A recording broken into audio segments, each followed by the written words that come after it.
Shalom Ouvracha, mes chers amis, notre paracha dans la Kabbalah de la paracha Tetzavé.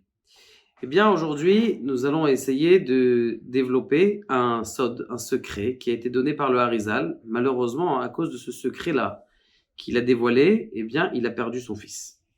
C'est-à-dire que, malheureusement, c'est un secret qui est d'une profondeur extrême, qui fait en sorte qu'il n'avait pas le droit à l'époque de le dévoiler, mais on va essayer de le descendre à notre niveau maintenant. Alors, il y a une question pour essayer un petit peu de rendre plus simple les choses. C'est pourquoi est-ce que la parnassa, on dit que la parnassa, elle est dure comme l'ouverture de la mer Rouge. Kasha et Kriyat Yam Souf comme, et Kasha parnassa tosh la dame comme la Kriyat Yam Souf, elle est difficile. La parnassa d'un homme comme l'ouverture de la mer Rouge. Ça veut dire qu'en vérité, quelqu'un qui va au travail le matin, eh bien, il a un grand challenge, c'est celui de passer la mer. Extraordinaire quand même qu'on arrive à ça. Une deuxième chose aussi, et ça c'est la paracha qui est en rapport avec la paracha de la semaine, il y a quelque chose de bizarre, c'est que le Choshen, c'est le pectoral. Et le Nachash, c'est le même lettre. Nachash, c'est le serpent. Comment tu peux dire que le pectoral, c'est-à-dire la lumière extraordinaire, que on dévoile à Kadosh Baruch Hu, que tu lui poses une question. Tu poses une question au Kohen, au pectoral. Une fois que tu lui as posé cette question, eh bien, Dieu lui-même y répond. Et donc, ça veut dire, c'est vraiment le Gilouï d'Akadosh Baruch Hu. Il t'explique sa volonté. Eh bien, c'est les mêmes lettres que le mot Nachash, serpent, qui est en vérité tout le contraire ou l'antithèse de Dieu.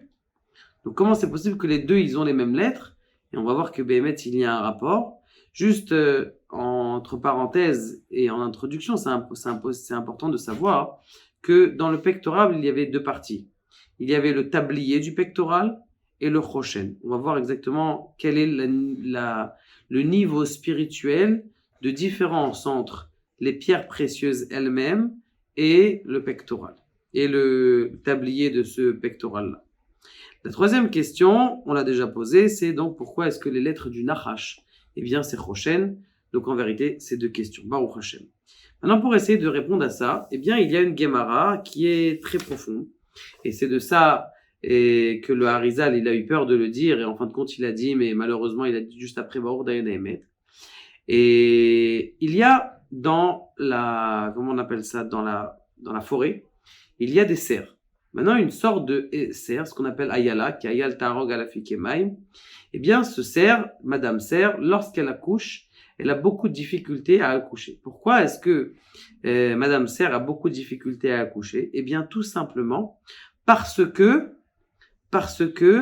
eh bien, elle a son Rahmatsar.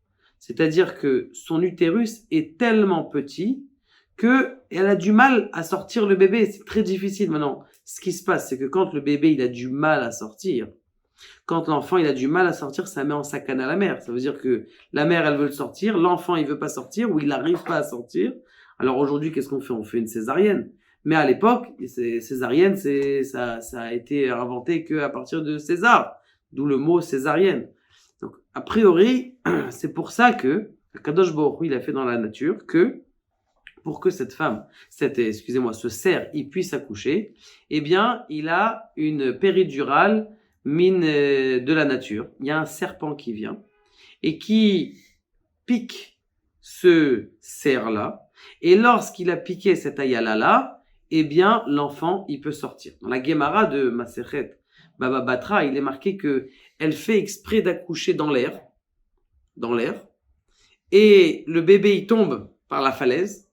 Mais avant de tomber par terre, il y a un aigle qui vient et qui attrape ce bébé-là et qui ramène ce bébé à sa mère.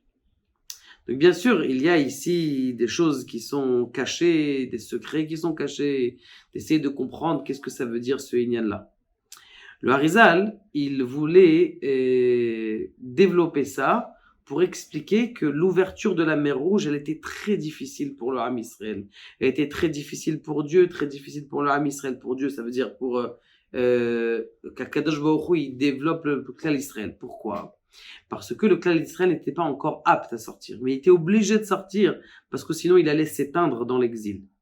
mais il n'était pas apte encore à s'éteindre. Comme quoi, comme cette ayala-là, ce petit animal, ce petit cerf, qui ne peut pas encore accoucher, parce qu'il est caniré trop petit, ou il n'est pas encore assez fort, ou il n'est pas encore mature, et qu'il a besoin d'une péridurale pour un serpent qui vient et qui casse. Maintenant, ce serpent-là, il dit le Harizal, on va essayer de développer qu'est-ce que ça veut dire à notre niveau, bien sûr, c'est que ce serpent-là, eh bien, ça fait référence au Nachash, et qui sont les mêmes lettres que le mot Choshen.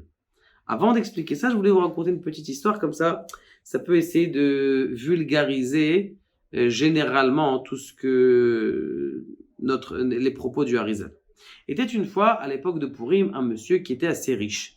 Et ce monsieur-là, il a décidé d'organiser pour tous ses amis high society, on va dire, et un Purim. Maintenant, il devait faire une grosse affaire.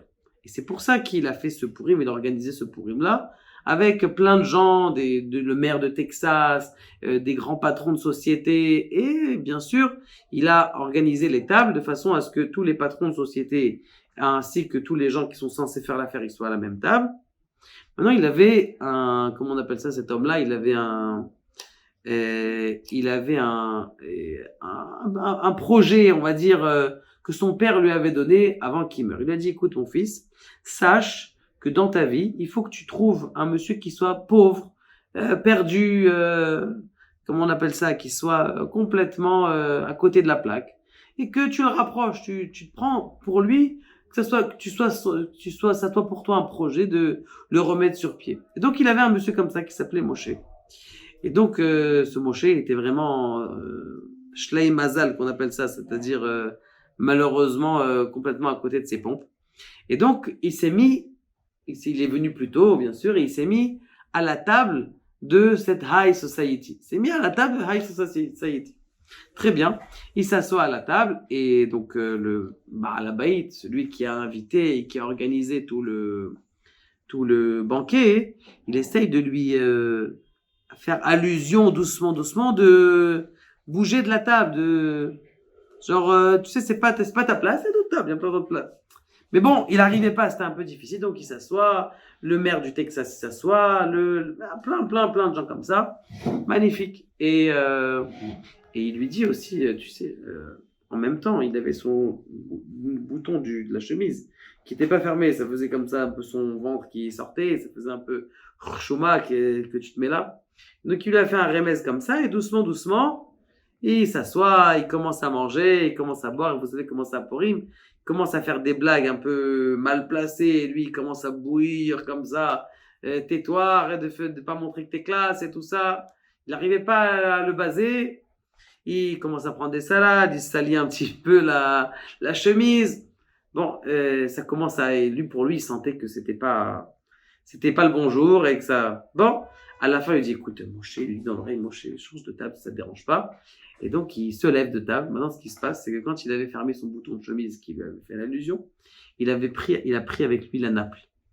Donc, il se lève un peu bourré, sans faire attention, il lève, et toute la nappe, avec toutes les salades et tous les repas, tout est tombé sur les participants. C'était vraiment la hafla.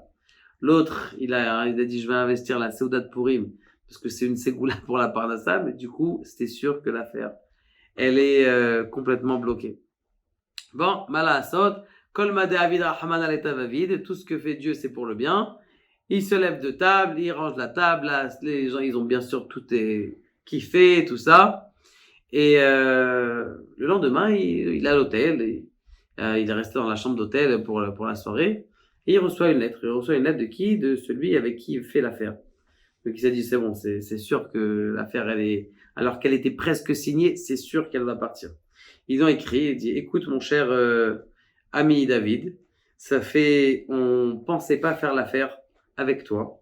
On pensait pas que ça allait aboutir parce que on avait beaucoup de rachachot, on s'est dit que mais quand on a vu ton ami, on a vu que tu as des amis qui sont simples et on a passé le meilleur Purim, le plus rigolo de notre vie, eh bien on a décidé de faire avec toi les affaires. Donc ça veut dire que qu'est-ce qui se passe? Des fois la chose que tu crois que c'est le pire, que c'est ça qui va t'amener le trou noir dans ta vie. Des fois, c'est de ce trou noir-là que la lumière, elle va sortir. Et c'est exactement ça, hein, si on peut essayer de vulgariser, que ce inyan du Choshen et du Nachash. C'est-à-dire, c'est vrai que le Choshen, lui, c'est la lumière. Maintenant, il faut savoir qu'il y a deux sortes de lumière. Et ça, c'est le Harizal, c'est la différence entre le Choshen et le Ephod. Le Choshen, c'est le pectoral avec les pierres précieuses qui s'illuminent. Et la deuxième chose, c'est quoi? C'est le Ephod. Le Ephod, lui, c'est aussi une lumière, mais c'est pas une lumière qui est resplendissante. Dans le Lachon de la Kabbalah, on appelle ça Aspaklaria Ameira et Aspaklaria She'eno Meira. C'est-à-dire une vision lumineuse et une vision qui n'est pas lumineuse. D'ailleurs, on dit aussi parmi les sages qu'il y a une différence entre la vision de Moïse, de Moshe Rabbeinu, et la vision de tous les autres prophètes. La vision de Moshe Rabbeinu, c'était une vision qui était lumineuse, c'est-à-dire que tout était clair pour lui. Alors que la vision des autres sages, des autres prophètes, c'est une vision qui n'était pas lumineuse. Il fallait un machal, il fallait une, comment on appelle ça, une parabole pour pouvoir leur expliquer des choses qui sont spirituelles. Maintenant, c'est exactement ce qui se passe ici. Pourquoi est-ce qu'il faut un nachash pour faire grandir l'homme? Pourquoi est-ce qu'il faut un serpent pour faire grandir l'homme? Pourquoi est-ce qu'il faut une tache noire, que de cette tache noire-là va sortir la lumière? Pourquoi est-ce que de l'exil des souffrances, malheureusement, qu'on écoute tous les jours après des attentats et des attentats, eh bien, c'est malheureusement de ça, je ne sais pas si vous avez entendu ça, il y a deux frères qui sont niftar la semaine dernière, des petits enfants là. Il y a deux frères aussi, qui sont partis dernièrement. Eh bien, les deux, ils avaient les mêmes noms. Ça veut dire les deux petits frères de 5 et 6 ans et les frères de 20 et 21 ans, eh bien, ils avaient les mêmes noms. Ça veut dire que Béhémet, on est dans un dévoilement de la lumière. Dans l'obscurité, on voit qu'il y a une certaine lumière dans le sens où Akadosh Baruch Hu, il a décidé qui devait... Non, c'est vrai que des choses comme ça, c'est pas compréhensible. Moi, quelqu'un qui regarde ça dans les informations, je dis c'est du nachash, ça. Ça, c'est de la, comment on appelle ça? C'est du côté du nachash, du côté du serpent. Ah bah, il faut savoir que de l'autre côté du nachash, de l'autre côté du serpent, il y a aussi cette lumière du Choshen. Il y a aussi cette lumière-là qui est dans l'exil, on va voir la lumière maintenant. La lumière qui sort de l'exil, écoutez ça, mes chers amis, elle est plus forte que la lumière qu'Akadosh Baruch Hu il a donnée. De dévoiler ça, c'est dangereux. Parce que c'est pas compréhensible en vrai. Tu peux pas aller voir une maman, tu dis, écoute, tu sais, dans l'exil, le contraire en vrai, c'est elle qui nous l'a dit. Cette maman-là des enfants, elle nous a dit, j'avais deux lumières, je les ai données à Kadosh Baruch Hu, vraiment une émouna extraordinaire. Nous, on se remet en question. Elle a une émouna, Kadosh Baruch Hu, il donne une certaine force de émouna à ceux qui perdent des proches pour pouvoir supporter la douleur, une douleur impensable, qui est une douleur impensable.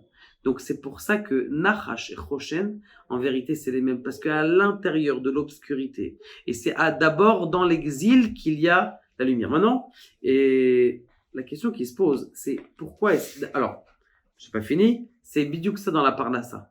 Pourquoi est-ce que la Parnassa, c'est comme la Kriyat Yam Souf? C'est parce qu'on est obligé de descendre dans la mer, d'être dans la pire des désarrois. D'un côté le désert, de l'autre côté les Égyptiens, et de l'autre côté la mer. Ça veut dire qu'il n'y a pas de fin.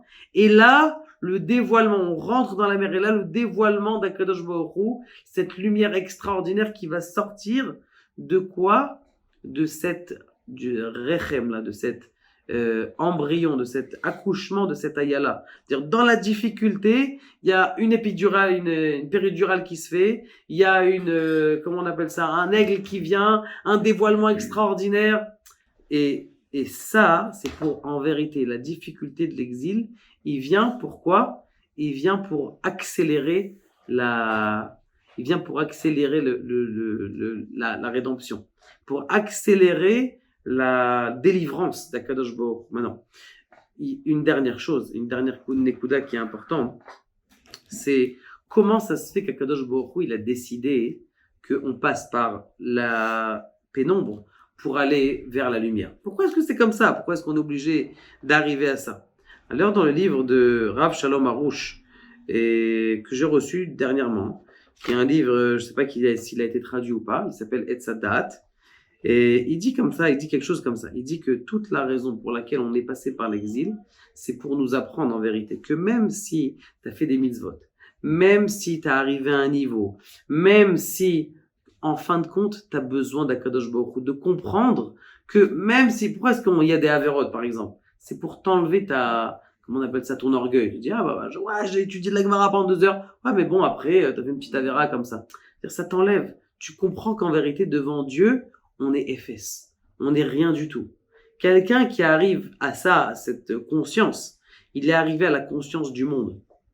D'arriver à savoir qu'on n'est rien devant un Kadosh Baruch Hu et que même si j'ai mis mes tefilines et que chaque chose que je fais, c'est quelque chose d'extraordinaire, devant la bonté qu'Akadosh Baruch Hu nous fait chaque seconde, chaque moment, eh bien, on doit comprendre notre abnégation devant l'immensité d'Akadosh Baruch Hu. Et c'est pour ça que d'abord, on passe dans l'obscurité. D'abord dans l'exil, et puis après la lumière. Lorsque le Mashiach va venir, elle sera tellement dense que Az Yimale Sechokpinu. Alors, nos langages se remplira de joie, mais une joie, pas une joie, la joie des joies, une joie intense, qui est tellement forte que les petites galères qu'on a eues, c'est rien du tout. Baruch Adonai, l'Olam Amen.